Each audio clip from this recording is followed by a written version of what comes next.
Just when America has reached a breaking point with division, visionary influencer Danni Benson's I'm Proud of You Sis bro movement taps into the pulse and heartbeat of a culture radically torn. But this loving mom's voice of reason and calm has received national recognition. How do you balance having your children and always traveling with the Yankee organization? When I became a dad, I said that I would always love like a mother.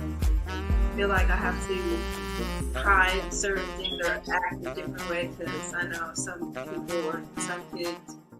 So join Danni Benson as she celebrates her special guests on her show and highlights their gifts and contributions to our world.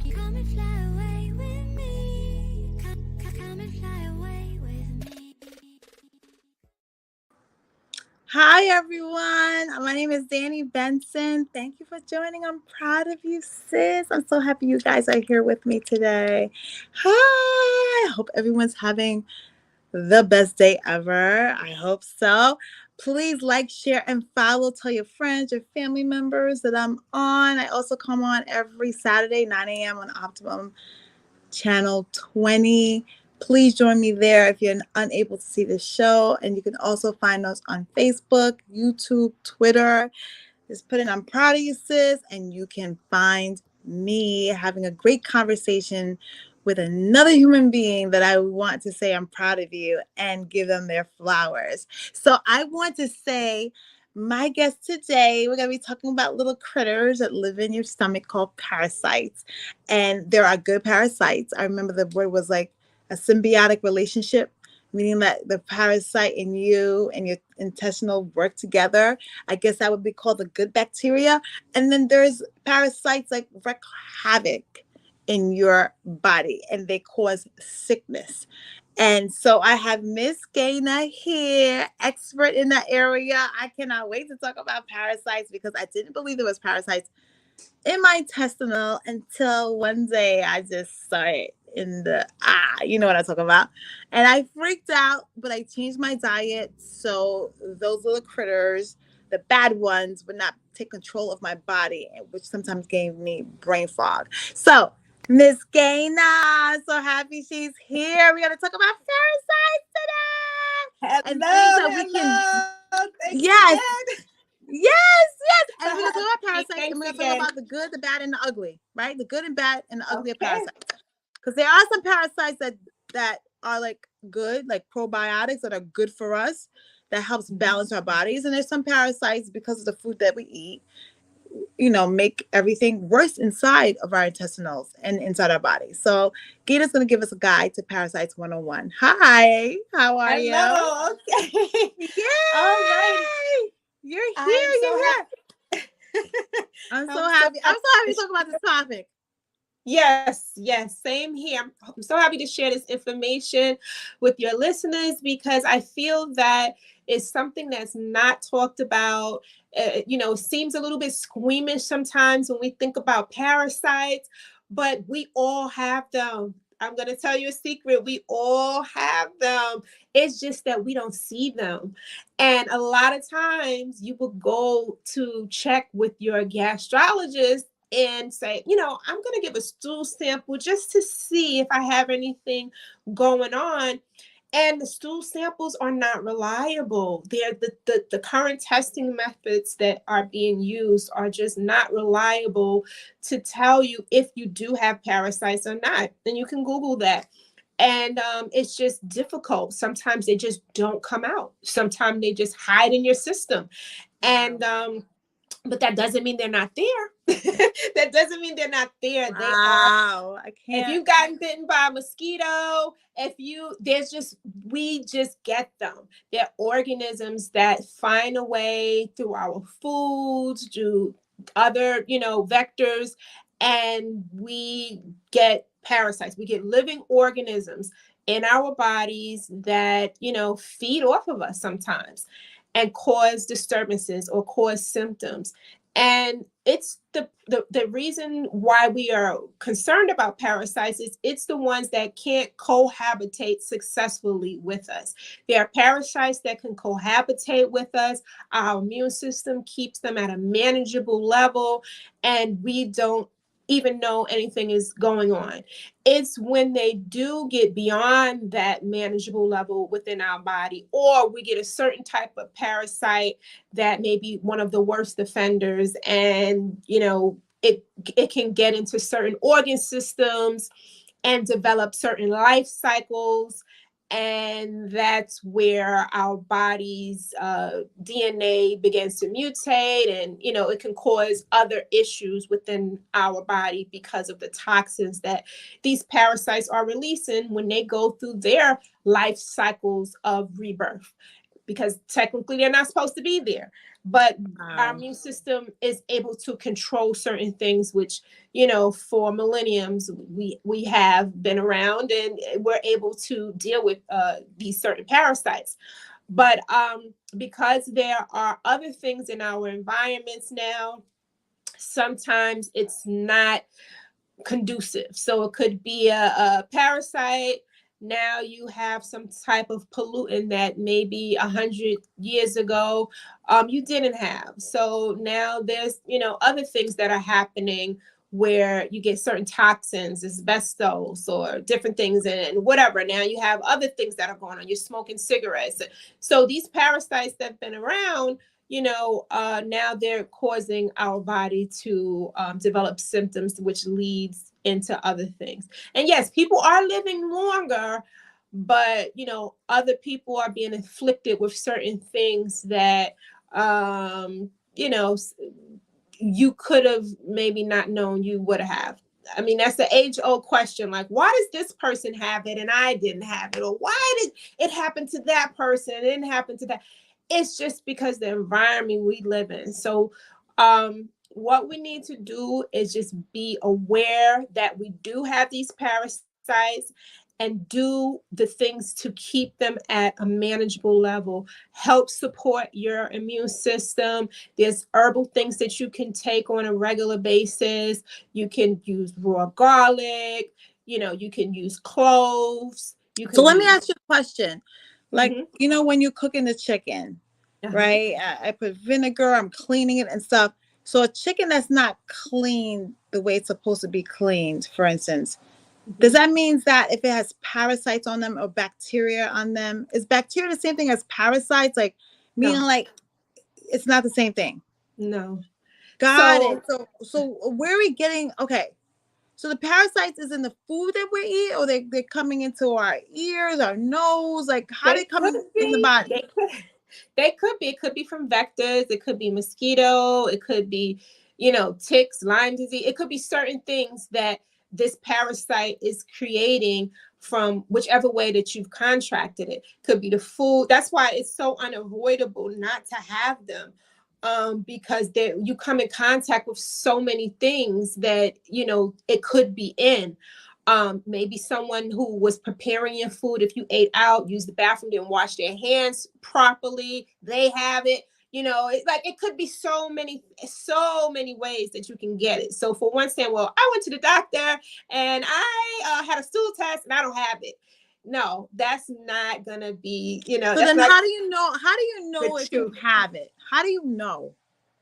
Well, you have them, but okay, so let's think of some of the things that can cause issues with parasites. So some of the things that parasites can cause problems with is asthma. Some of the things parasites can cause issues with is eczema, a lot of skin rashes and things like that. Yeah. There's so many symptoms that come out that you might rush up and say, I'll just put some cream on it, or it's not anything. And it's really because it's a parasite that's causing this problem. So is a ringworm a parasite? A ringworm is usually some kind of bacteria that you've been exposed to that have caused you to create that that outbreak or that issue. I believe it's like dirty water or something like that, or not a hygienic situation that maybe the child was in. and it develops that issue, because you have, you have parasites, you have funguses, you have Mm. bacteria, viruses, all of these things, resonate as, organisms that's in your body that, operate in certain, ways that suppress your immune system. So, because the virus is going to come out of the reason that your body has a parasite, or your body is overloaded, your body is sick. So a virus is a way of your body trying to control that issue. So now you feel sick, or you have a fever, or you have a head. This is your body's immune system trying to reset. And, we'll call it a virus.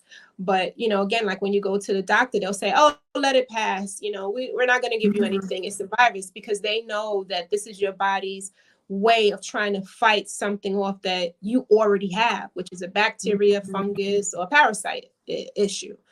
And your body has ways of dealing with it so you can, live a better quality of life. But sometimes it's overwhelmed, and So what does your body do before you try to do something?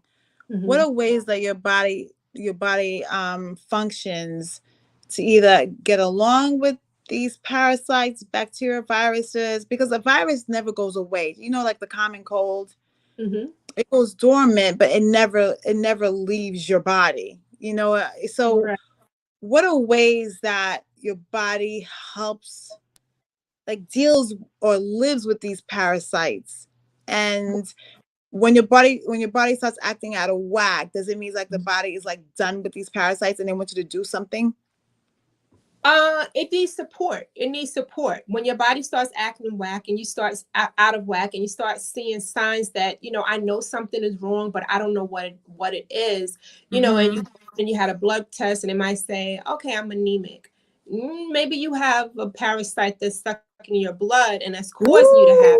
Ooh, So, yeah, I'm wow. gonna take iron, and I'm going to take this to help, but you really haven't gone and just got to the root cause of what could be causing this issue that you're having. So, like I said, some of the symptoms that we get from just various conditions are caused from things that are developing in our body that shouldn't be. And this person might have this type of parasite, and this person might not. And that's why some people might say, well, how come they did it and this one did it? Or how come I? You really have to recognize that we all have them, and find ways to keep them at a manageable level, control them, keep yourself healthy by using anti-parasitic herbs. If you can get a medication from your doctor, dewormer medication, that'll be great. A lot of times it's hard for them to diagnose because they just don't come out. But by knowing that piece of information, you could do things on your own. And once you start doing those things, you're going to learn that you're going to feel a lot better. And a lot of the symptoms that you were having will disappear. And some people chalk that up and say, oh, it's diet. It's eating a certain way. It's cutting out the sugar. It's doing this. It's doing that. And yeah, but at the same time, you're not feeding the parasites. When you're cutting out the sugar, they thrive off of sugar. This is why there's always a sweet cravings for people who, have parasitic infections. That's the one known, factor for sure. But there's many other symptoms. But you cut out the sugar and say, I'm going to stop eating sugar. And they say, oh, I feel better. I have more energy, because you're not feeding the host. Yeah, if you start giving your body on a regular basis things that the host doesn't want or doesn't like, you're going to start improving your health. So are you like killing the host then, because now you're starving it? Because if it likes sugar, it gets, it's in your body, it's craving that sugar, it's making you crave the sugar. Once you cut the sugar off, you're basically starving those parasites, right? Correct. And that, along with, there's sometimes your body can get rid of certain parasitic infections by just starving it. Sometimes that's why people, there's a lot of is that fasting sometimes when people fast? There's a lot of studies around fasting, and starving detoxing. They detoxing. detox, they're fasting. Right. And because you are starving it, and then even exercise, because that releases certain endorphins in your body and gets things moving and allowing your body to excrete these things. So even though, you do have, you're starving it, now you're moving it through, you're moving it out. So these are all the ways that people are keeping themselves healthy by doing these different things, using these coping mechanisms for the parasite. But if you start putting in more good stuff specifically aimed at the parasite, you will also do the same thing. Wow, that is like, so this is why people are pushing this healthy eating. Because parasites love probably the processed, the junk.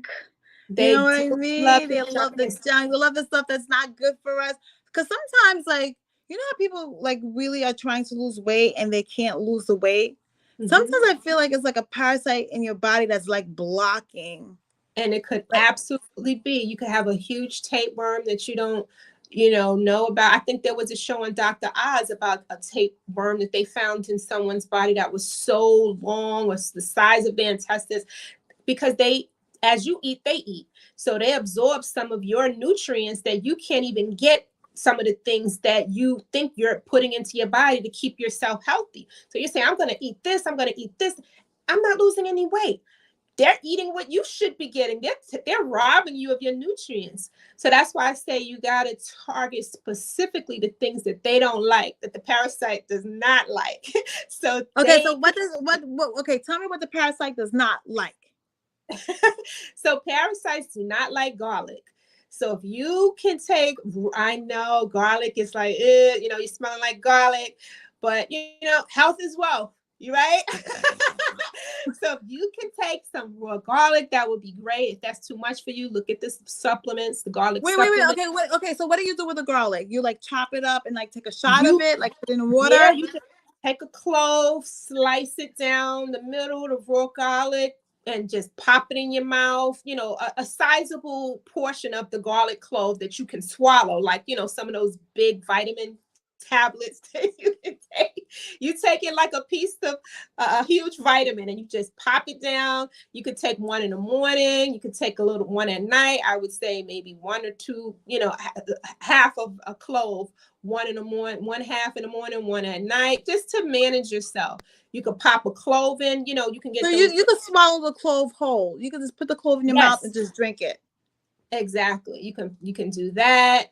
What about a garlic? Can you how it's like a clove? Can you just take the whole clove and let it break down in your system, or it's gonna make you like burp like garlic all day long? It'll break down just like a vitamin disintegrates. The garlic will also disintegrate, and it'll leave more time in your body as it's breaking down to get through your body. So it will take some time to break down, but you can certainly swallow it whole. I don't know about a whole clove, but Google that information about how much garlic you should be taking and how much cloves you should be taking. Always check with your doctors to make sure that this works for you, and you could be and it works with your medications. So, but traditionally, it's something that could be eating. You can eat this in your foods, and you should be fine. But garlic, oregano oil is another thing. And also, someone who is pregnant, certainly they want to check with their doctors to make sure before they start taking anything as well. But because I know oregano oil, I think that could be something that gives contractions, or I don't know if that really works with pregnant women. There's a whole list of things with pregnant people that can't eat this, can't eat that. But if you're not, you can still check and do your own research. But oregano oil is good. The supplements, you can take those supplements. That's pretty good. Oh, that's good. So you can swallow the pill, so you don't have to taste the bitterness of the oregano. Right. And usually those come in those little they look like they're oil. It's an oil, but it looks like it's like a pill in the oil. Like there's oil inside the pill. So they're very smooth to take, and you don't even feel them. So that's good. But these are the things you should be doing on a regular basis to manage that. So no matter what you eat or what you do, you have to start putting in something to combat whatever parasites that you may be cohabitating with, to reduce any symptoms and just, live a better quality of life, because they're around. Is there any other things that you can take like naturally to help eliminate or help like calm down any parasites that's like in your body that's not doing any good to your Right. body? I was told bitters it's a tonic that people drink, that they could use for that. There are some medications that you can check out. What about probiotics? Because my doctor's always, or Probiotic. yogurt. There's a good probiotic by trying to think of the name off the top of my head. It's Jesus, I can't think of it, but it's in a green box, and it's by Dr. I have to get back to you on that one. All right, get back to me, my audience. And I'm always gonna go into Amazon and Google like, okay, green Yeah. box, Yeah, great I know. probiotic. What is the name? Because you know what? You know what I like about that probiotic? It's a prebiotic, a postbiotic, and a probiotic. So it's 3 in 1. And Wow. the name just slipped me. So But it's 3 in 1. So you take that every single day? correct. And yeah, you can take one of them every day. And it's a really good probiotic. So you want to look for something that has those 3 in it, yeah. So this way you can get the most out of your probiotic, because there's so many probiotics out there. So look for one that is a pre, a post, and a probiotic. Got And it. So we went all three in one pill. correct. So then when you take it, one is doing the before, one is doing the middle, and then there's a little bit left that's doing the after. Correct. So that will add, the good things in to help, balance your body, along with, your diet of things that you can add to your foods. And this will help you to give your immune system support as it's dealing with and everything else that, your immune system needs to deal with. Well, okay. So all right. So fasting is good. Because it's helping.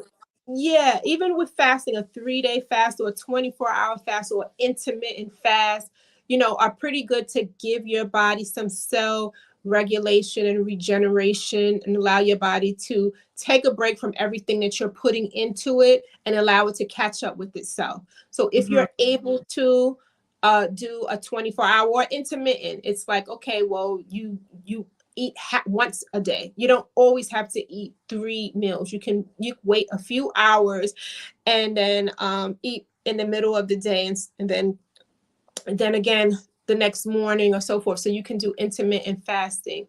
And my parents just always tell me, even with the eating, you eat to nourish yourself, not to like, how people say you have to eat 3 times a day.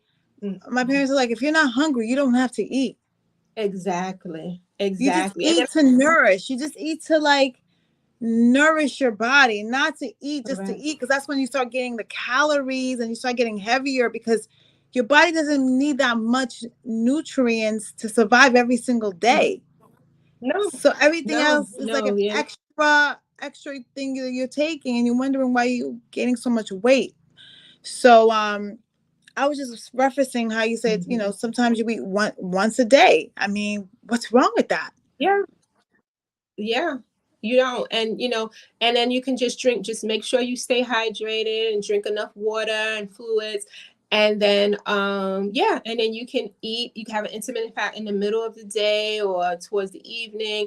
A lot of people practice that during religious holidays. I think they eat after sunset, or, they drink water, and then they'll eat, during that time frame. And they know that that's allowing their bodies to kind of reset and purify the insides as well. So you know what my cousin said. You know how you have the one meal you should never miss is breakfast. Do you want to know why you shouldn't miss breakfast? Why did she say? Because the word is in it. You're breaking your fast. Because it's your Ah, first meal of the day. So you fast all. You nice. shouldn't eat. The reason they say after the sun goes down, you should not be eating at all. Right. And then think about it. If you stop eating like around 7, 8 o'clock, your next meal is like till the next day, which is 7, 8 o'clock. So that's 12 hours, Right. right? So Yeah. when you eat breakfast, it's your first meal of the day because you're breaking your Breaking your, fast. and who said you have to break your fast in the morning, right? No, because with intermittent fasting, you could do 16/8. So your Yeah, first meal could be at 12 o'clock. So you're exactly. not eating your breakfast. Your first meal is at 12.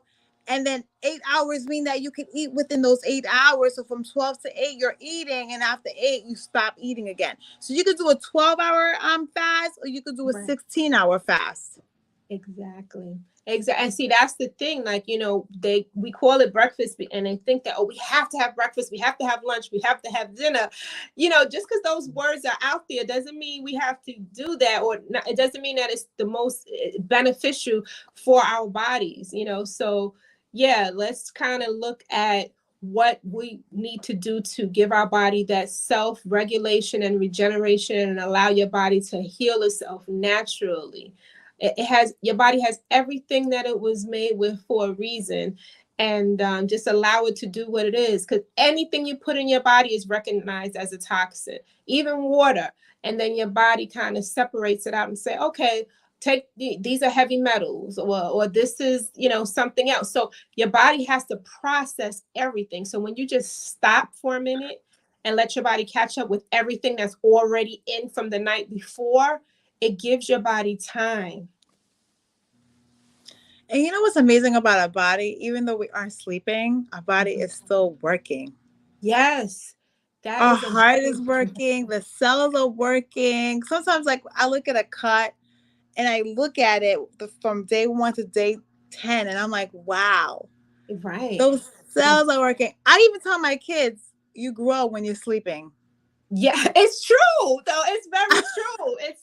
It's a fact. And I think if we keep putting our mindset, on that our body is constantly doing something. We don't always have to do anything. We could be still.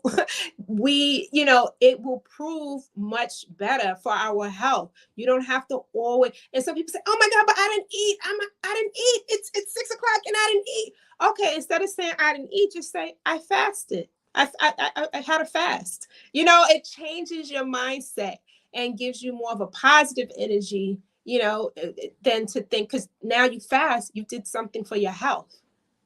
Yeah, So and also, like my dad says, you eat to nourish. yeah. You don't just eat to eat. Your body just needs nourishment. And even when you Mhm. were talking about the water, like there was a story out that most of our water, especially tap water, they call it forever chemicals. Like, what you could put filters and stuff. The chemicals are so strong that you drink the water and the chemicals are going to still stay in your body. Exactly. And that was one of the things I mentioned before. It was about the ozone therapy, and that, people should look into oxidizing machines, because with that type of water, it provides the O3 to the water. And then that in itself, because parasites can't live in a box, a body. Alkaline state. Right. They So live in the acidic state, but they can't live in the alkaline state. Acidic means crazy, messy. Alkaline means peace.